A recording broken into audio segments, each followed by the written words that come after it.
ఒక ముసలిగుర్రం ఉండేది. అది తన జీవితమంతా ఒక రైతు కోసం ధాన్యం మోస్తూనే గడిపేసింది. అది వేగమైన గాలివానైనా, ముసలధార వర్షమైనా అది ఎప్పుడూ విశ్రాంతి తీసుకునేది కాదు. కాని వయస్సు మళ్లిన తర్వాత కూడా దానికెప్పుడూ కడుపునిండా తిండి దొరికేది కాదు. ఎందుకంటే ఆ రైతు చాలా పేదవాడు. రైతుకు 2 కొడుకులు ఉన్నారు. కాని అతను వారితో ఎప్పుడూ ఏ పనీ చేయించేవాడు కాదు. ఇంటి చిన్నపెద్ద పనులన్నీ ఆ గుర్రం తలమీదే వేసేవారు. చివరికి గుర్రానికి పెళ్లి చేయడానికి కూడా రైతు దగ్గర డబ్బు ఉండేది కాదు. ఈ కారణంచేత ముసలిగుర్రం మనసులో ఒక చెడు ఆలోచన వచ్చింది. అది రైతును మోసం చేస్తూ ఇలా అంది: తమరు నన్ను స్వేచ్ఛగా వదిలేస్తే సూర్యాస్తమయంలోపు మీకు సహాయపడటానికి మరో ఆడగుర్రాన్ని వెతికి తీసుకువస్తానని చెప్పింది. రైతు దాని మాటలను నమ్మి వెంటనే గుర్రాన్ని విడిచిపెట్టాడు. గుర్రం అడవికి చేరుకుంది మరియు చాలా త్వరగా రైతుకు ఇచ్చిన మాటను మర్చిపోయింది. అది రుచికరమైన పచ్చగడ్డిని మేస్తూ సెలయేటి తీయని నీటిని తాగుతూ స్వేచ్ఛను ఆస్వాదించసాగింది. ఇప్పుడు దానికి మళ్లీ ఆ బరువులు మోసే బానిస జీవితంలోకి వెళ్లాలని లేదు. అది ఒక గుహద్వారం దగ్గరకు చేరుకుని హాయిగా పడుకుని గాఢనిద్రలోకి వెళ్ళిపోయింది.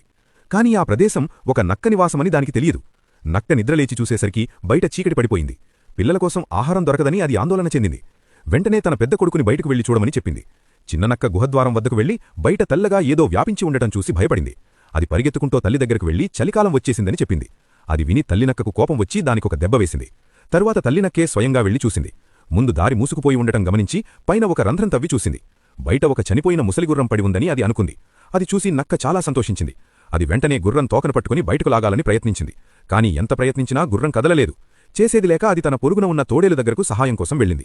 అది తోడేలుతో ఇలా అంది: నాకొక ముసలిగుర్రం దొరికింది. దాన్ని లాగడానికి నువ్వు నాకు సహాయం చేస్తే మనం చెరిసగం పంచుకుందాం. వారం రోజులపాటు మనకు ఆహారం గురించి చింత ఉండదు అని ఆశ చూపింది. ఆకలితో ఉన్న తోడేలు ఆ ఆశని ఎలా కాదనగలదు? అది వెంటనే బయలుదేరింది. ఇద్దరూ కలిసి పూర్తి శక్తిని ఉపయోగించారు. కాని గుర్రం కదలలేదు. అప్పుడు నక్కకు ఒక దుర్మార్గపు ఆలోచన వచ్చింది.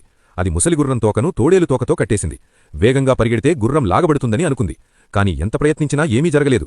పైగా గాఢనిద్రలో ఉన్న ముసలిగుర్రం మేల్కొంది.